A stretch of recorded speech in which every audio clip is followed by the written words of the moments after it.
Girl, most women are actually really scared of men, and they have a right to be because men are super scary because many of them are predators.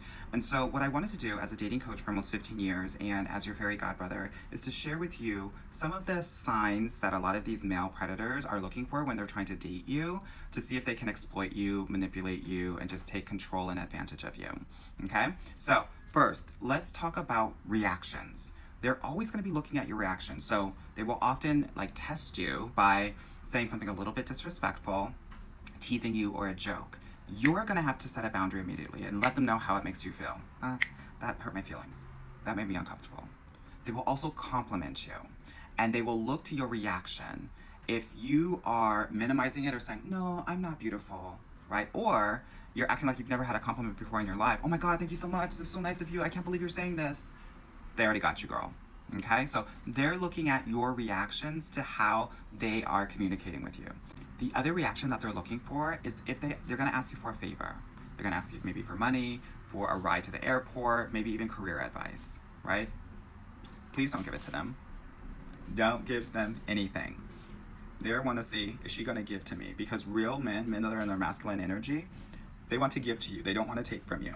Okay? Now, let's talk about what you say in your words. So if you're saying a lot of, I don't know, he already knows that he has you. Because it means that you're not checking in with yourself, that your head and your heart are disconnected. If you're saying a lot of self-deprecating things and humor, oh no, I'm not that smart, or I'm not that good at math, he already knows that you don't think highly of yourself. So that you can just co-sign on whatever you're thinking, he can co-sign on that, and you can start to stay in a lower vibration or a lower sense of self-worth. Okay? The other thing, if you're saying things like, I'm dating for marriage, I'm dating with intention. First of all, every man knows that if you're dating for all of that. And if you feel like you have to say it, he knows that you're desperate for it. You're desperate to be chosen, you're desperate to be in a relationship and to be married. Don't say those things. Also, don't talk about your healing journey. Everyone's healing, right? But if you're talking about your healing journey, he's going to take it as, oh, you must have really gone through some stuff. So you're going to be open to going through some stuff some more. So let's also talk about the physical, okay? So if you're around a guy and you start fidgeting with your clothes, right? It means that you're trying to look good for him, that he already has control over you. Or if, for example, and I'm a girl's girl, but I want to put you on here. If I see more skin than clothes, he knows that you're thirsty for attention, and that if he gives it to you, you're going to be putty in his hands.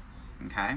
The other thing is, if you don't feel good about your body, if you're super tall or maybe you're thicker, a lot of those women are even super skinny, right? You'll try to be small, right? And your posture will actually say a lot about you, and this is how the predators will target you. Okay? So that's the physical part. Now, let's talk about your actions. Don't chase. Don't initiate texts. Don't initiate calls because you're chasing him. And when you chase him, he already knows that he has you. Okay? This is like catnip for predators. Now, I hope this is really helpful for you, and let me know if you have any other kind of telltale signs for a predator while you're dating. But I will tell you this, and this is the work that I do in my program with my ladies.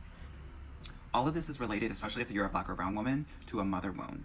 And that your definition of love, your bonding pattern, if you have a highly critical and judgmental mother, hits each and every one of these things. So if you want to learn how to do it differently, definitely book a call with me, but understand that if you don't, that's fine too. We've got to really heal that mother wound. I hope this helps.